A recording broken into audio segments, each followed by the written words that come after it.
एक नगर में एक बहुत धनवान साहूकार रहता था, जिसके घर में धन की कोई कमी नहीं थी।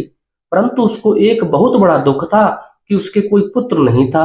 वह इसी चिंता में दिन रात लगा रहता था। वह पुत्र की कामना के लिए प्रत्येक सोमवार को शिव जी का व्रत और पूजन भी किया करता था तथा सायंकाल को शिव जी के मंदिर में जाकर के शिव जी के सामने दीपक भी जलाया करता था। उसके इस भक्ति भाव को देख करके एक समय माता पार्वती जी ने भगवान शिव जी से कहा कि हे महाराज, यह साहूकार आपका अनन्य भक्त है और सदैव आपका व्रत और पूजन बड़ी ही श्रद्धा से करता है। आपको इसकी मनोकामना अवश्य ही पूर्ण करनी चाहिए। शिव जी ने कहा कि हे पार्वती, यह संसार एक कर्म क्षेत्र है। जैसा किसान खेत में बीज बोता है, वैसा ही वह फल को पाता है। उसी तरह मनुष्य इस संसार में जैसा कर्म करते हैं, वैसा ही वे फल भोगते हैं। पार्वती जी ने अत्यंत आग्रह से कहा कि हे महाराज, जब यह आपका अनन्य भक्त है और इसको अगर किसी प्रकार का दुख है तो इसको अवश्य दूर करना चाहिए, क्योंकि आप सदैव अपने भक्तों पर दयालु होते हैं और उनके दुखों को भी दूर करते हैं। यदि आप ऐसा नहीं करेंगे तो मनुष्य आपकी सेवा तथा व्रत क्यों करेंगे। पार्वती जी का ऐसा आग्रह देख करके शिव जी महाराज कहने लगे, हे पार्वती, इसके कोई पुत्र नहीं है। इसी चिंता में यह अति दुखी रहता है। इसके भाग्य में पुत्र न होने पर भी मैं इसको पुत्र की प्राप्ति का वरदान देता हूँ, परंतु वह पुत्र केवल 12 वर्ष तक ही जीवित रहेगा। इसके पश्चात वह मृत्यु को प्राप्त हो जाएगा। इससे अधिक मैं और कुछ भी इसके लिए नहीं कर सकता। यह सब बातें साहूकार सुन रहा था।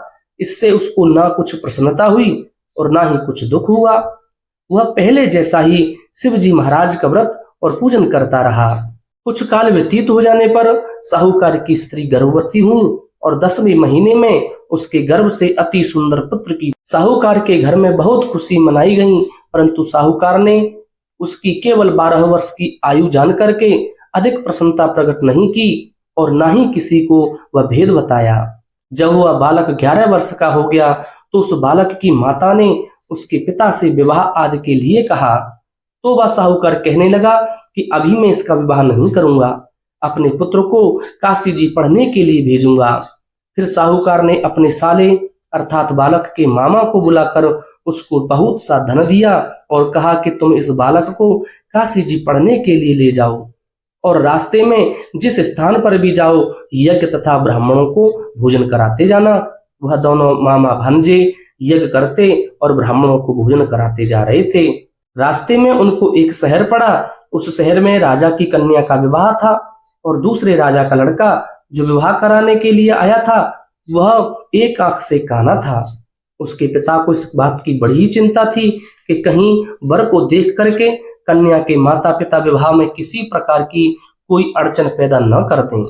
इस कारण जब उसने अति सुंदर सेठ के लड़के को देखा तो मन में विचार किया कि क्यों न दरवाजे के समय इस लड़के से वर का काम चलाया जाए। ऐसा विचार कर वर के पिता ने उस लड़के और मामा से बात की तो वे राजी हो गए। फिर उस लड़के को वर के कपड़े पहनाकर घोड़ी पर चढ़ाकर दरवाजे पर ले गए और सब कार्य प्रसन्नता पूर्वक पूर्ण हो गए। फिर वर के पिता ने सोचा कि यदि विवाह कार्य भी इसी लड़के से करा लिया जाए तो क्या बुराई है। ऐसा विचार कर लड़के और उसके मामा से कहा, यदि आप फेरों का और कन्यादान के काम को भी करा दें तो आपकी बड़ी ही कृपा होगी और इसके बदले में हम आपको बहुत सा धन देंगे। तो उन्होंने वह बात स्वीकार कर ली और विवाह कार्य भी बहुत अच्छी तरह से संपन्न हो गया। परंतु जिस समय लड़का जाने को तैयार हुआ उसने राजकुमारी के चुन्नी के पल्ले पर लिख दिया कि तेरा विवाह तो मेरे साथ में हुआ है, परंतु जिस राजकुमारी के साथ तुमको भेजा जाएगा वह एक आंख से काना है और मैं काशी जी पढ़ने जा रहा हूँ। लड़के के जाने के पश्चात उस राजकुमारी ने जब अपनी चुन्नी पर ऐसा लिखा हुआ पाया तो उसने राजकुमार के साथ जाने से मना कर दिया और कहा कि यह तो मेरा पति नहीं है, मेरा विवाह इसके साथ नहीं हुआ है, वह तो काशी जी पढ़ने गया है। राजकुमारी के माता पिता ने अपनी कन्या को विदा नहीं किया और बारात वापस चली गई। उधर सेठ का लड़का और मामा काशी जी पहुंच गए। वहां जाकर उन्होंने यज्ञ करना और लड़के ने पढ़ना शुरू कर दिया। जब लड़के की आयु 12 साल की हो गई उस दिन उन्होंने यज्ञ रचा रखा था कि लड़के ने अपने मामा से कहा, मामा जी आज मेरी तबीयत कुछ ठीक नहीं है। मामा ने कहा, अंदर जाकर के सो जाओ। लड़का अंदर जाकर सो गया और थोड़ी ही देर बाद उसके प्राण पखेरु उड़ गए। जब उसके मामा ने आकर के देखा कि वह मुर्दा पड़ा है तो उसको बड़ा दुख हुआ और उसने सोचा कि अगर मैं अभी रोना पीटना मचा दूंगा तो यज्ञ कार्य अधूरा रह जाएगा। अतः उसने जल्दी से यज्ञ कार्य समाप्त किया और ब्राह्मणों के जाने के बाद रोना पीटना प्रारंभ कर दिया। संयोगवश उसी समय शिव पार्वती जी उधर से जा रहे थे। जब उन्होंने जोर जोर से रोने की आवाज सुनी तो पार्वती जी कहने लगी, महाराज कोई दुखिया रो रहा है, इसके कष्ट को दूर कीजिए। जब शिव पार्वती जी ने पास जाकर देखा तो वहां एक लड़का मुर्दा पड़ा था। पार्वती जी कहने लगी, महाराज यह तो उसी सेठ का लड़का है जो आपके वरदान से हुआ था। शिव जी कहने लगे कि हे पार्वती, इसकी आयु इतनी ही थी, वह यह भोग चुका है। तब पार्वती माता ने कहा कि हे महाराज इस बालक को और आयु दो ना, नहीं तो इसके माता पिता तड़प तड़प करके मर जाएंगे। पार्वती जी के बार बार आग्रह करने पर शिव जी ने उसको जीवन वरदान दिया और शिव जी महाराज की कृपा से लड़का जीवित हो गया। शिव जी और पार्वती जी कैलाश पर्वत की ओर चले गए। तब वह लड़का और मामा उसी प्रकार यज्ञ करते हुए ब्राह्मणों को भोजन कराते अपने घर की ओर चल पड़े। रास्ते में उसी शहर में आए जहां उसका विवाह हुआ था। वहां पर आकर उन्होंने यज्ञ आरंभ कर दिया तो उस लड़के के ससुर ने उसको पहचान लिया और अपने महल में ले जाकर के उसकी बड़ी खातिरदारी की।